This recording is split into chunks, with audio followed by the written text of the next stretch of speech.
ঘুম থেকে উঠে এই দোয়াটি পড়ুন, আল্লাহর কসম আপনার দোয়া কবুল হয়ে যাবে। আমার কথা না, সহিহ আল বুখারীতে রাসূলুল্লাহ সাল্লাল্লাহু আলাইহি সাল্লাম বলেছেন, ঘুম থেকে উঠে আপনি যা চাইবেন, অভাবে আছেন, ঋণগ্রস্ত আছেন, কঠিন অবস্থায় আছেন, ব্যবসা বাণিজ্য ভালো না, আয় উন্নতি হচ্ছে না, চাকরি বাকরি হচ্ছে না, বিদেশ যেতে পারতেছেন না, কোনো দোয়া কবুল হচ্ছে না, আপনি ঘুম থেকে উঠে এই দোয়াটা পাঠ করেন। ঘুম থেকে এই দোয়াটা পাঠ করেন, নবীজি সাল্লাল্লাহু আলাইহি সাল্লামের শিখানো আমল, সহিহ বুখারীতে এসেছে।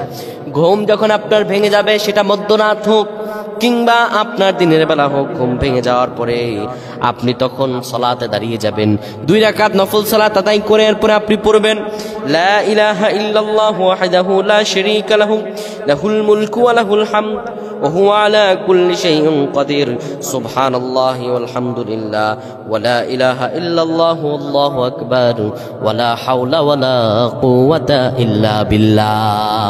ঘুম থেকে ওটা আপনি আমলটি করবেন, আল্লাহ রাব্বুল আলামিন আপনার কপাল খুলে দিবেন, আপনার রিজিক খুলে দিবেন, আপনার মনের সব দোয়া কবুল করে দিবেন। পর আল্লাহুম্মা আমিন।